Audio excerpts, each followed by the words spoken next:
Hola, ¿qué tal? Buenas tardes. Bienvenidos a Derecho y Humanidad, por un derecho justo, humano y comprometido con la sociedad. Me da mucho gusto estar con ustedes. Mi nombre es Marco Antonio López y el día de hoy tenemos una invitada de lujo, quien nos está acompañando aquí en el programa de Derecho y Humanidad en este nuevo ciclo, en este nuevo año, en donde, pues, en el programa de Derecho y Humanidad, que principalmente aborda temas jurídicos, buscamos que las personas que nos están escuchando puedan darse cuenta que los temas jurídicos no son solamente para estudiantes de derecho, para abogados, sino que los temas jurídicos tienen que ver con aspectos de la vida cotidiana y en donde tú puedes ser parte de esos aspectos jurídicos. No importa que estudies psicología, trabajo social, psicopedagogía, gerontología, entre otras disciplinas o carreras que pueden estudiar las personas. Me acompaña el día de hoy la doctora Magdalena Bevi. Doctora Magdalena Bevi, bienvenida aquí al programa de Derecho y Humanidad. Gracias. Quiero que sepan que la doctora Magdalena Bevi es, además de ser una persona que ha trabajado mucho el tema de la migración y los refugiados desde los aspectos culturales, se ha especializado precisamente en profundizar el conocimiento de lo que implica la cultura como derecho humano desde su formación, que ha sido la lingüística y la antropología. Magdalena, pues me gustaría que pudieras platicarnos un poquito de ti, de dónde vienes, dónde estudiaste, cómo se conforma tu familia, ¿no? Ella pues es gemela, entonces que nos platicaras cómo es esa relación familiar con, sí, con tu gemela, y pues ¿qué estás haciendo aquí profesionalmente en México entonces? Yo terminé mis estudios en Italia y después en México. Terminé mis estudios en la ciudad de Macerata. ¿Ahí naciste en Macerata?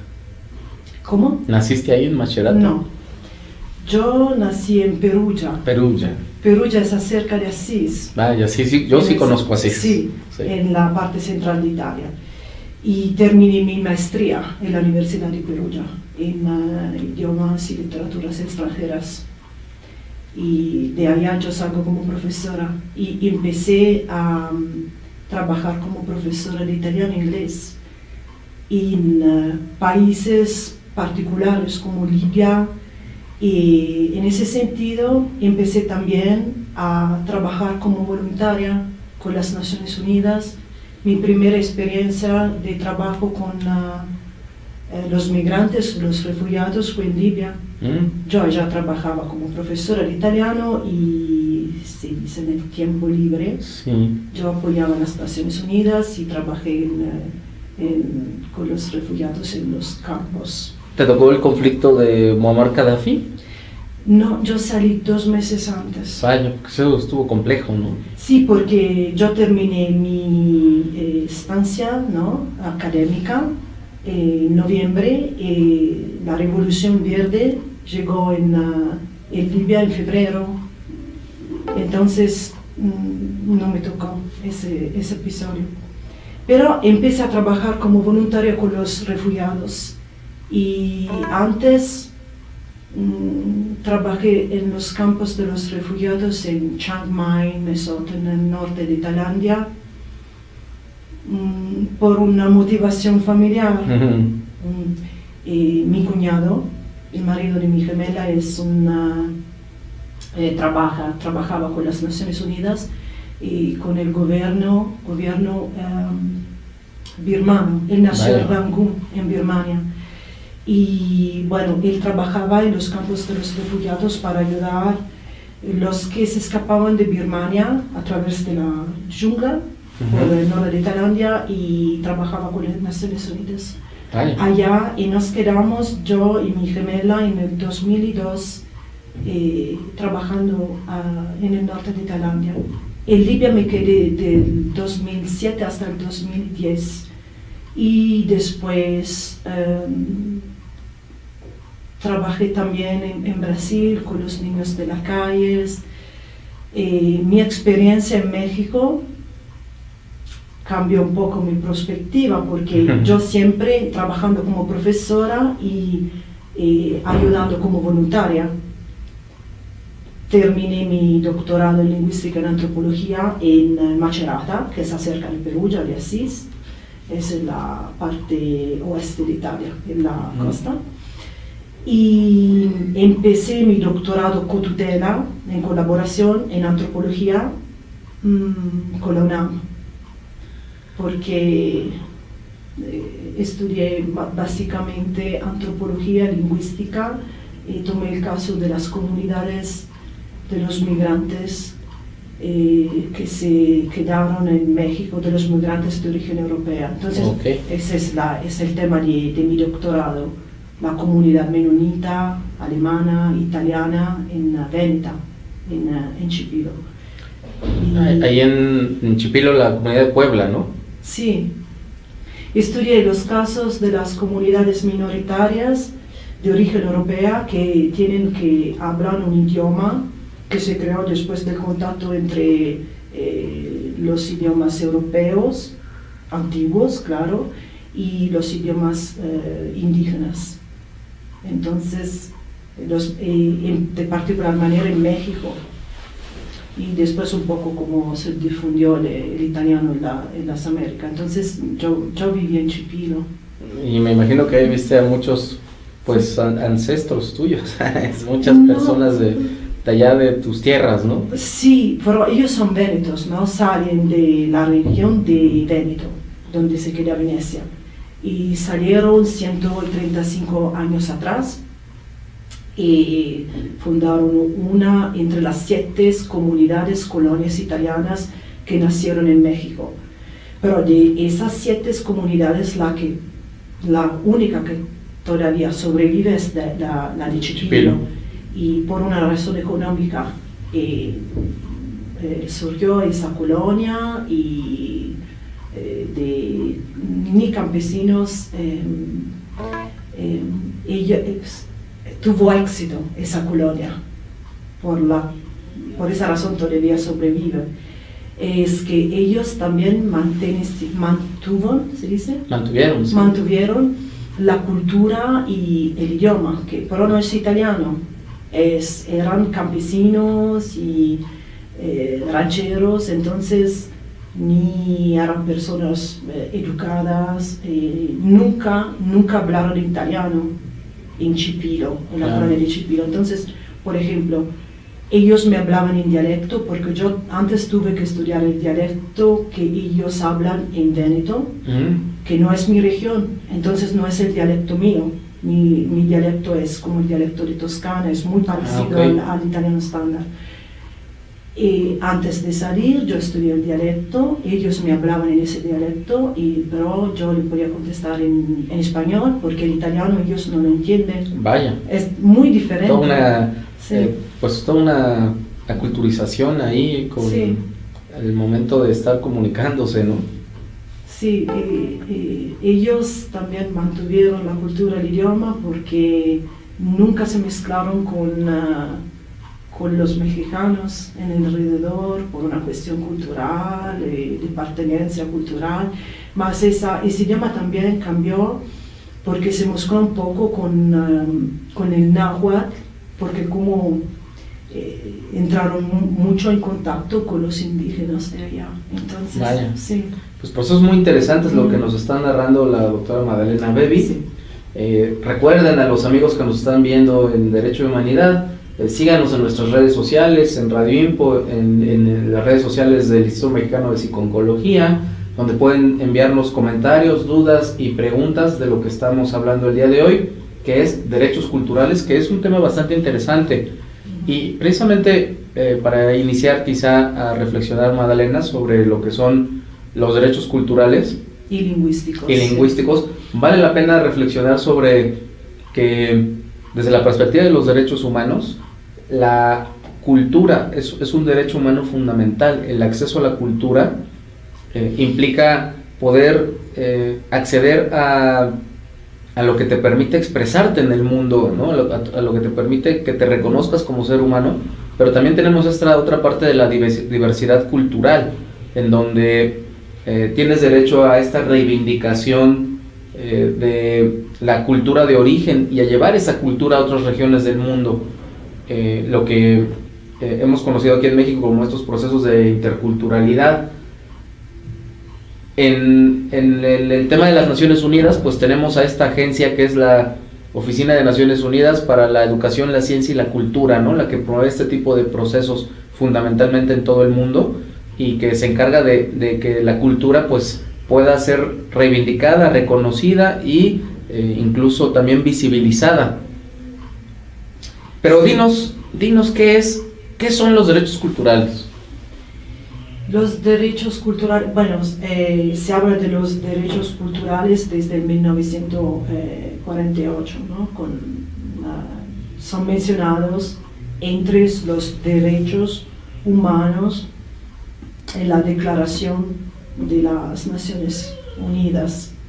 Y ahí por primera vez se habla de los derechos económicos, sociales y culturales. Básicamente los derechos culturales son derechos a través de los cuales cada cultura, comunidad, sociedad tiene derecho a expresarse. Entonces cada comunidad, mayor, menor, ni se puede usar esas palabras, no se puede decir mayor o menor, se dice mayor. Claro, si es una comunidad grande a la cual pertenecen muchas personas, pero también se habla de los derechos culturales de las comunidades minoritarias que tienen todavía derechos a expresarse, a hablar su propio idioma, a expresar sus propios rituales y culturas.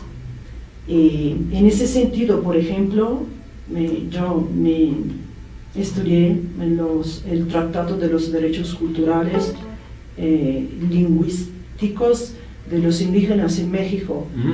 Y la ley dice que desde el 2003, la ley mexicana dice que cada comunidad indígena en México tiene derecho a hablar su propio idioma.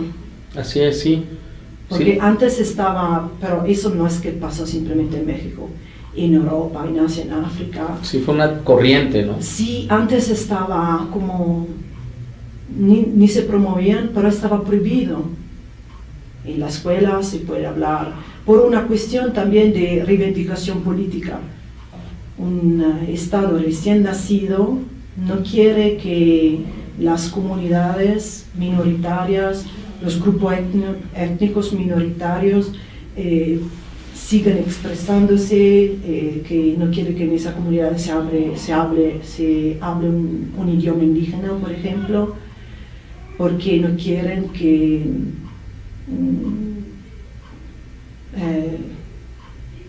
se desarrollen también. Sí, claro, desde luego.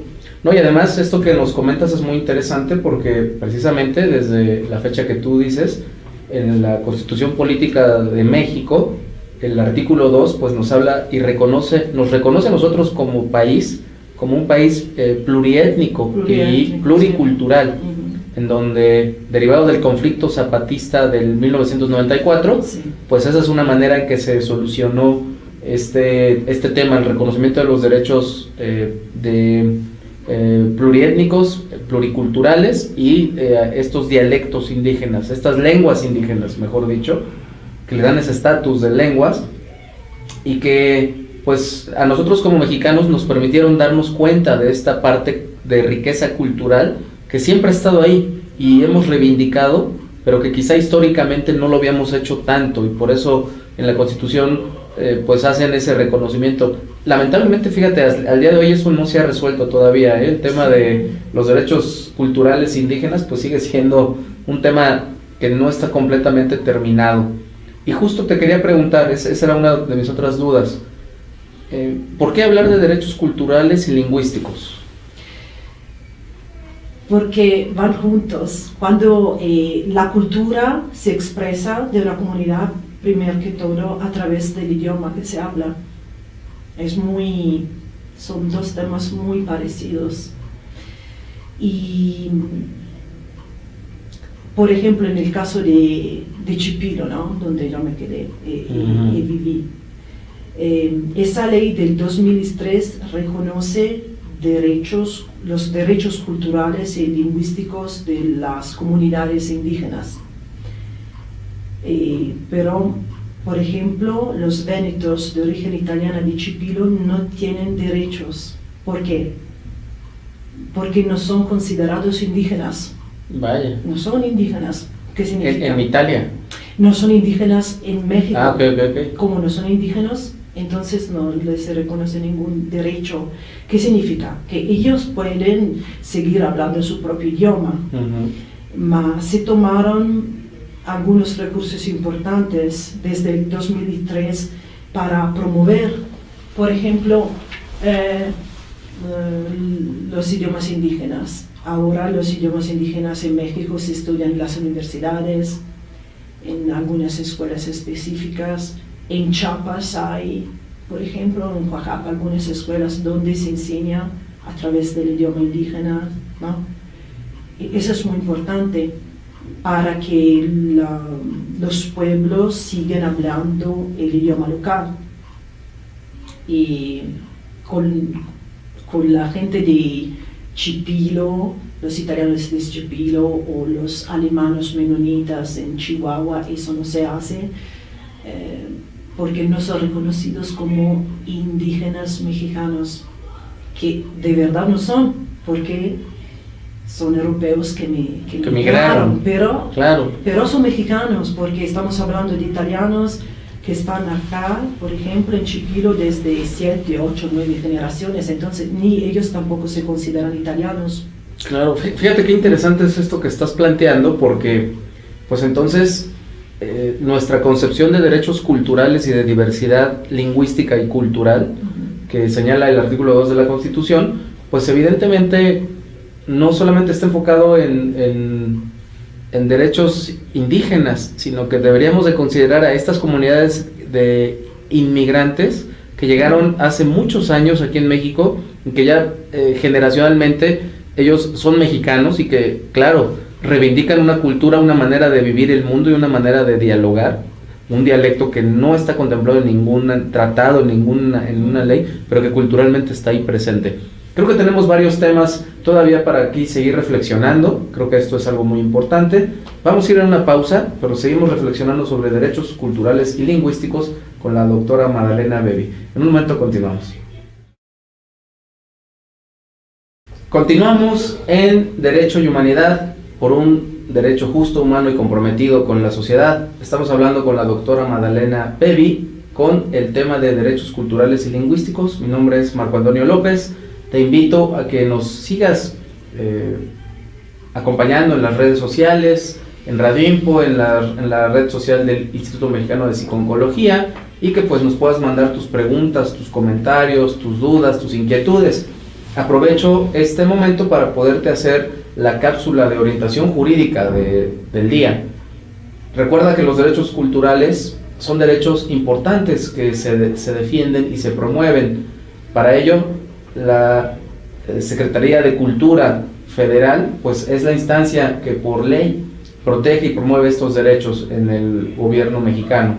Además, para el aspecto de los derechos lingüísticos, tenemos el Instituto Nacional de Lenguas Indígenas, que es la institución que se encarga de promover, difundir y proteger las lenguas indígenas. Si en algún momento tú necesitas alguna traducción, algún peritaje, pues este instituto tiene peritos y traductores especializados en lenguas indígenas. Tenemos también al Consejo Nacional para Prevenir la Discriminación. Si sabes o conoces a alguna persona que sea discriminada por su origen étnico, racial, lingüístico o cultural, evidentemente que es sujeto de discriminación. Y el Consejo Nacional para Prevenir la Discriminación pues es la instancia que se encarga de proteger a las personas para que no sean discriminadas por su origen o condición étnica, social lingüística o cultural. Eso es algo muy importante, así que te repito nuevamente, recuerda que en Derecho y Humanidad tenemos un espacio de orientación y asesoría jurídica que está a tu alcance para que puedas tú acceder a ella. Mándanos tus preguntas, tus comentarios, dinos en qué te podemos orientar y pues estaremos encantados de seguir dialogando contigo. Entonces, Magdalena, seguimos platicando con el tema de los derechos culturales y lingüísticos. Los derechos culturales, eso me parece que es importante mencionarlo, son los derechos relacionados a la cultura, a los rituales, a las lenguas, a la religión, a todo lo que es la cultura y cómo cada comunidad expresa, ¿no? Todos esos temas. Entonces, voy a leer cómo los derechos culturales son mencionados en la Declaración Universal de los Derechos Humanos de las Naciones Unidas. Los derechos culturales son fundamentalmente derechos humanos para asegurar el disfrute de la cultura y de sus componentes en condiciones de igualdad, dignidad humana y no discriminación. Son derechos relacionados con el arte y la cultura, entendidos en una amplia dimensión. Son derechos promovidos para garantizar que las personas y las comunidades tengan acceso a la cultura y puedan participar en aquella que sea de su elección. Son derechos relativos a cuestiones como la lengua, la producción cultural y artística, la participación en la cultura, el patrimonio cultural, los derechos de autor, las minorías y el acceso a la cultura, a la religión, todo eso es importante. Entonces, en el mundo tenemos muchísimas comunidades minoritarias que son afectadas y perseguidas porque quieren expresar su propia cultura y no pueden. Vaya, qué interesante es lo que nos estás diciendo. Ahorita me hiciste recordar el ejemplo de mis buenos amigos de la comunidad catalana en México. Ellos fundaron hace muchos años el Orfeo Catalá, que es el lugar de encuentro y de reunión de lo que fue esta diáspora derivada de la Guerra Civil Española, y que el gobierno mexicano, digamos, en un acto muy generoso en tiempos del expresidente Lázaro Cárdenas, pues abrieron la puerta y recibieron a toda la diáspora catalana. Y aquí en México tuvimos muchos aportes de la comunidad catalana que nutrieron las filas de maestros y de profesores eméritos e investigadores de la Universidad Nacional Autónoma de México, de la vida y de la cultura del país, y que recientemente pues se expresaron en espacios como este, el Orfeo Catalá, que actualmente es un lugar de encuentro de esta comunidad catalana que sigue reivindicando Cataluña como un país único, y que además tenían actividades muy interesantes, como por ejemplo un espacio de un restaurante donde tenían todas estas recetas y la cocina catalana muy, muy rica, por cierto, y tenían un espacio donde tenían un cinema, un cineclub en donde presentaban películas no nada más en catalán, sino películas de varios países, cine de arte en general, pero que básicamente lo que hacían era poder darnos cuenta de cómo la cultura se expresa de diversas maneras en el mundo, y el cine pues es un ejemplo de ello, ¿no? De cómo el cine nos puede decir cuánta diversidad cultural y cuántas maneras hay de ver el mundo. Porque por cierto pues tiene que ver quizá con lo que ahora haces en México, ¿no? Cuéntanos qué estás haciendo ahorita en México con esta visión cultural que tú traes muy, muy rica y muy interesante. Sí, por supuesto, yo sí trabajé primariamente como profesora en Asia, en África y como voluntaria, y volví a México después de terminar mi doctorado con la idea de trabajar como voluntaria en Casa de los Amigos. Sí, que Casa de los Amigos, para que sepa el público, es un centro cuáquero de paz y entendimiento internacional, pero que además tiene convenio de colaboración con el Instituto Mexicano de Psiconcología para que los estudiantes puedan hacer servicio social. Y bueno, claro, porque mis estudios estaban conectados con México. Y entonces, antes yo me quedé en México como huésped y me quedé en casa de los amigos como huésped. Cuando yo viajé en los últimos 4 años varias veces para quedarme 1, 2 o 3 meses. En el mientras estaba terminando mi doctorado también en antropología con la UNAM, y me quedé en casa de los amigos como huésped y me interesé sobre las actividades, y me gustó, claro, las actividades que se hacían. Empecé a colaborar con los voluntarios, con los coordinadores antes. Y entonces, cuando terminé mi doctorado, yo tomé la idea de tomarme un tiempo. Sí, sin dar clases, que significa, bueno, y para tomar una experiencia verdadera como voluntaria. Y pensé en casa de los amigos, y entonces el primer mes me quedé como voluntaria, y todavía soy voluntaria porque participo en todas las que son las actividades de los voluntarios, que sea colaborar en la recepción y en todos los programas. Lo que me gustó es que la actividad de voluntario en casa de los amigos, el voluntario tiene también que elegir su propia participación en uno de los programas. Ese me tomó la atención. Y bueno, puedo decir un poco sobre los que son los programas, ¿no? Sí, claro. Casa de los amigos. Eso nos habla de la diversidad de visiones y de cultura que hay en este lugar, ¿no? Programa de voluntariado, programa de hospitalidad, justicia económica, movilidad humana, ecoambiente y todo lo que está conectado con los valores cuáqueros, porque bueno, es siempre un centro de paz y entendimiento, fundado por hace 60 años, ¿no? Se celebró hace poco tiempo ¿cómo se dice? El aniversario. El aniversario.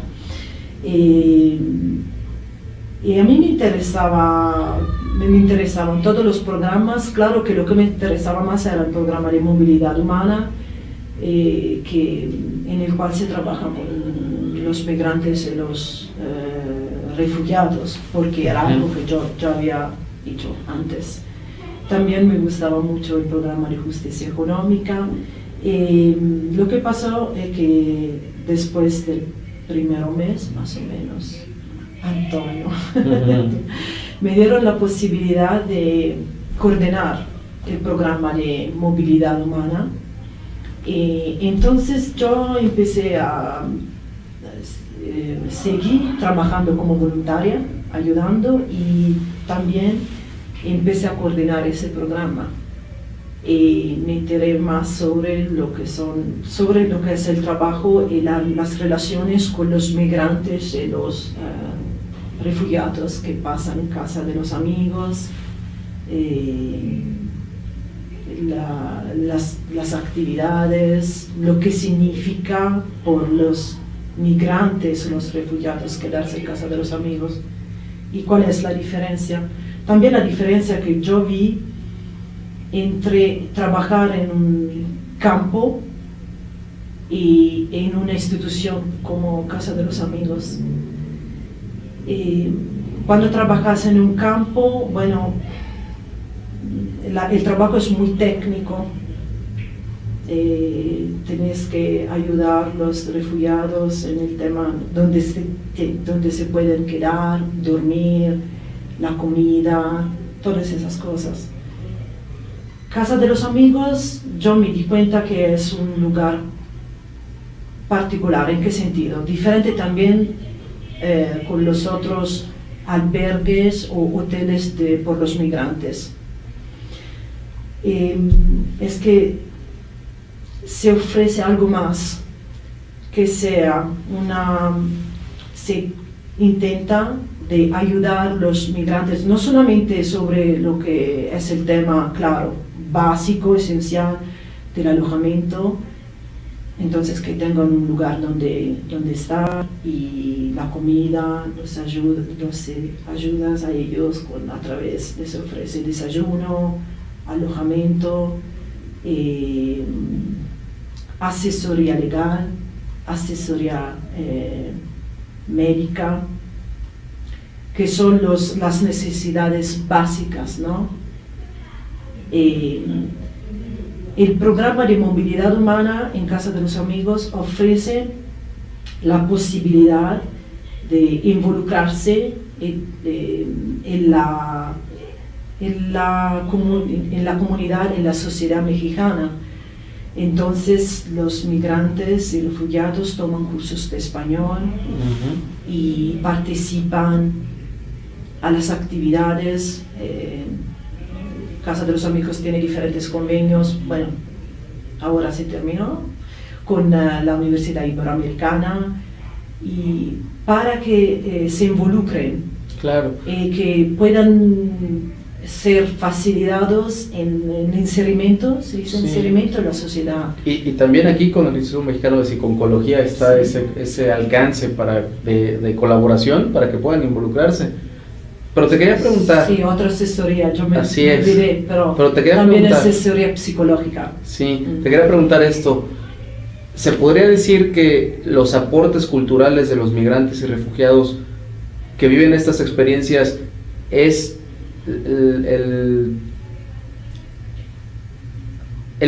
aporte principal para un proceso de cultura desde la perspectiva que tú lo has trabajado?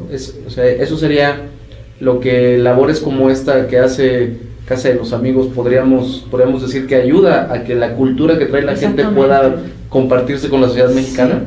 Sí, ese es el objetivo mayor, ¿no? Además del básico, que Casa de los Amigos intenta de dar un soporte cultural para que ellos se puedan insertar en la sociedad mexicana, empezando del idioma, claro, porque esos huéspedes y migrantes, refugiados, la mayoría son de origen africano y asiática, ¿no? Familias, mujeres, niños, y el ser aceptado en una sociedad, en una comunidad, empieza a través de la conciencia del idioma local. Ellos no se pueden quedar bien en la comunidad de sociedad mexicana si no hablan español. Entonces, sí, para mí es muy importante, no simplemente porque es mi tema de estudio. Ellos les da una asesoría lingüística, empezando, ¿no? A través del estudio del idioma español, para que se puedan inserir en la sociedad a través de la conciencia básica y después desarrollada del idioma español. Ellos claro, puedan encontrar trabajo, puedan estudiar. Y ahora, por ejemplo, es importante el convenio que se hizo con INEA. Para mí fue muy importante, ¿no? Instituto de Estudio de los adultos. Por los adultos. Pero INEA, ¿qué ofrece? Ofrece alfabetización en español, evaluación de los títulos académicos, porque no es que todos los migrantes y refugiados sean, hay diferente tipología, ¿no? De migrante. Claro. Son migrantes, refugiados políticos, económicos, sí, religiosos, pero entre ellos también tienen una educación diferentes. Claro. Y algunos por ejemplo, son muy instruidos, sí, tienen una maestrías, doctorados. Sí, exactamente. Pero la lingüística, tú lo acabas de decir, pues es la lengua, vamos, es la llave de acceso a insertarse en una cultura, ¿no? Sí. Y también yo, después de mi investigación, y también los que escribí en el final de mi tesis doctoral, es que para que esas comunidades minoritarias de lengua diferente puedan seguir y mantener su propia lengua y cultura, también esas comunidades tienen que ser involucradas en la cultura nacional de un país, que sea, por ejemplo, la comunidad de Chipilo, donde se habla un idioma propio, siguen con su propia cultura. No pueden, si no se involucran, que sea, si los chipileños no aprenden a hablar español y no se involucran con la comunidad en alrededor, no ayudan a su propia cultura. Una comunidad así se muere. Claro. Esa es la llave para que esas comunidades puedan seguir. Y es lo mismo para los migrantes y refugiados que migran y que viajan también, que sea en México o en cualquier país.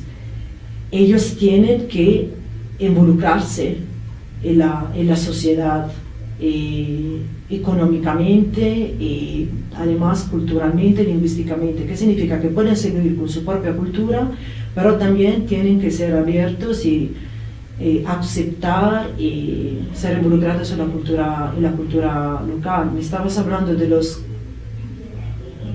catalanos, ¿no? Es que en Europa también, no es que el tema de las comunidades culturales y lingüísticas minoritarias sea un tema mexicano. No, es de todo el mundo. No, es que en Europa, por ejemplo, tenemos muchas comunidades minoritarias que quieren independizarse, que sean los catalanes en España, los vascos. Y supongo que en Italia hay también varias comunidades. Pero vamos a ir a un corte, querida Madalena, antes de continuar con esta parte que nos vas a platicar seguramente regresando del corte. Te invito a ti que nos estás siguiendo, mándanos tus comentarios, tus preguntas, tus dudas e inquietudes sobre el tema de derechos culturales. Si tienes alguna pregunta o comentario para la invitada, por favor, ella estará pero gustosa de comentarte o responder a tu pregunta. Entonces, pues regresamos un momento más aquí a Derecho y Humanidad. Continuamos. Seguimos aquí con nuestra querida invitada, la doctora Madalena Bevi, quien nos está compartiendo el tema sobre derechos culturales. Madalena, estábamos hablando ahorita sobre los temas de lo que está pasando en Europa, ¿no? Con esta reivindicación de los derechos culturales y lingüísticos que está generando movimientos de independencia, ¿no? Cuéntanos qué está pasando entonces. Yo te hablaba de los amigos de Cataluña, pero están pasando más cosas, ¿no? Sí, es que en Europa también, desde siglos, tenemos comunidades minoritarias, culturales y lingüísticas minoritarias. En cada país hay grupos que reivindican quieren independizarse, empezando de una diferencia cultural, porque hablan un idioma diferente. Hay en España, con los Países Vascos, Cataluña, en el Reino Unido, con las regiones donde se hablan idiomas de origen gaélica. Hay en Italia, en el noroeste, donde se habla alemán, nordeste, donde se habla alemán, noroeste, donde se habla francés. Las islas, Sardinia, tienen una cultura propia, y los derechos culturales y lingüísticos se transforman en derechos políticos, ¿no? A través de ese tema, algunas regiones quieren independizarse. Me estabas hablando del ejemplo de la ex Yugoslavia. Sí, claro, del conflicto de los Balcanes, ¿no? Muy famoso en los años 90. Yo recuerdo cuando era niño era un conflicto que salía en las noticias y que fundamentalmente fue un conflicto pues que se dio por un mal manejo de los derechos culturales, lingüísticos, étnicos y religiosos, ¿no? Sí, exactamente, es un ejemplo muy bueno, porque la ex Yugoslavia fue básicamente un estado que se formó, unificó,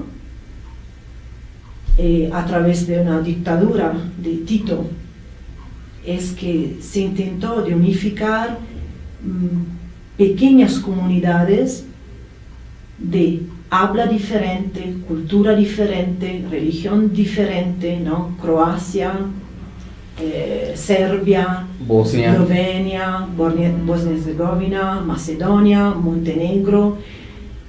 Es que esas pequeñas comunidades no tenían mucho en común, ¿no? Tenían cultura completamente diferente. Entonces, después de que se terminó la dictadura de Tito, en cada región empezaron las revueltas, la revolución, porque cada pequeño país, región, quería independizarse a través de ese tema, porque se sentían diferentes, ¿no? No tenían nada en común. Y fue un tema muy importante. Es básicamente la última vez que en Europa se creó una guerra.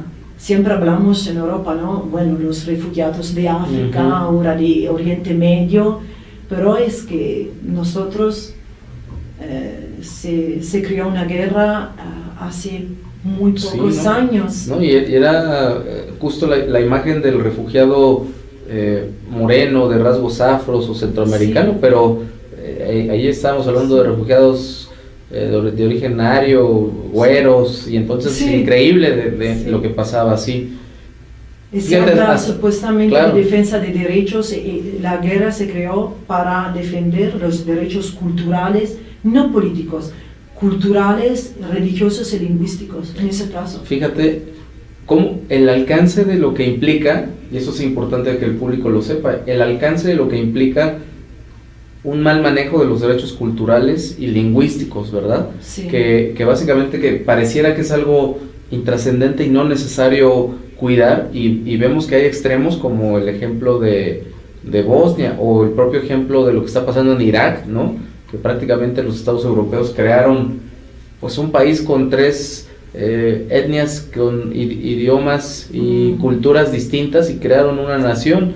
Entonces tenemos ahí grandes desafíos ahora en este tema. Aquí en México, por ejemplo, pues tenemos el reto de seguir integrando a los indígenas, y que este estado pluricultural que es el estado mexicano, que en donde no nada más hay culturas de origen español, o cultura criolla, o cultura hay varios Méxicos aquí, pues que asumamos y asimilemos lo que es todas las aportaciones y reivindicaciones de los pueblos indígenas.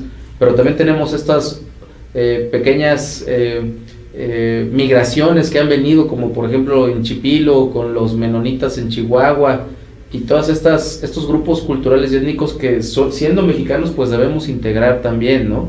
Entonces creo que tenemos ahora aquí grandes desafíos. Estamos llegando ya al momento de cierre del programa de Derecho y Humanidad.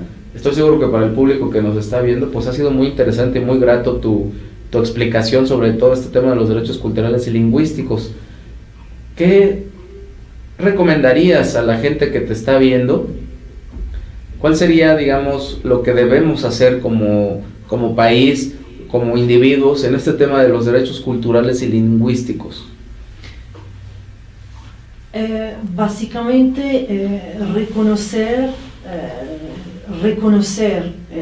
los derechos y las culturas y los idiomas y las religiones que pertenecen a esas comunidades minoritarias, y intentar desarrollar esas culturas, porque no simplemente, bueno, es un paso adelante, reconocer los derechos lingüísticos y culturales de las poblaciones indígenas fue un acta muy importante en México en el 2003.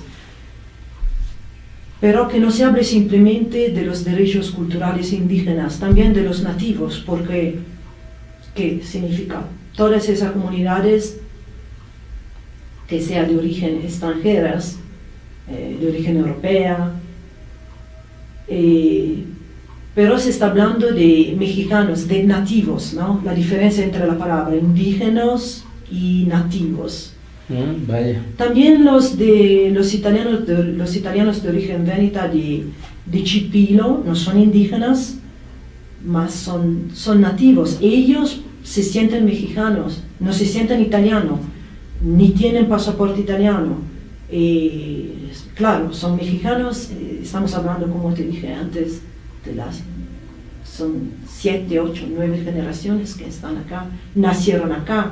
Entonces, no son indígenas, mas son nativos y tendrían derechos que seguir y promover su propia cultura y habla porque son mexicanos abajo de todos los efectos, ¿no? Vaya. Como los otros indígenas.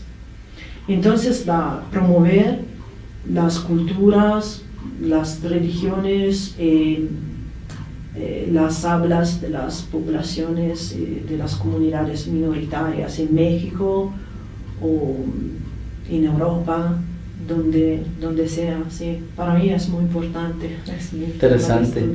Pues ha sido muy rico, muy nutritivo estar platicando contigo sobre este tema de los derechos culturales y lingüísticos. A mí, por lo menos a mí me has dado un panorama mucho más amplio sobre lo que son nuestros derechos y estoy seguro que al público que nos está escuchando, a los amigos y amigas estudiantes, docentes, público en general que comparte con nosotros y nos acompaña aquí en Derecho y Humanidad, pues estoy seguro que les queda mucho más claro todo lo que implica hablar de derechos culturales y lingüísticos. Entonces, pues creo que ha sido muy grato. Esperemos que no sea la primera vez que te tengamos aquí en el programa. Y pues al público que nos escucha, pues muchas gracias por habernos acompañado aquí en Derecho y Humanidad. Nos acompañó la doctora Magdalena Bevi, experta en derechos culturales y lingüísticos. Estuvimos hablando de este tema bastante interesante y con mucha profundidad. Te invito a que nos sigas acompañando vía nuestras redes sociales, mándanos tus preguntas, si tienes alguna necesidad jurídica, créeme que con gusto la vamos a atender, y te invito a que nos sigas acompañando en nuestra siguiente emisión. Recuerda, los viernes de 4 a 5 de la tarde, Derecho y Humanidad, por un derecho justo, humano y comprometido con la sociedad. Mi nombre es Marco Antonio López y me despido. Magdalena, muchas gracias. Gracias.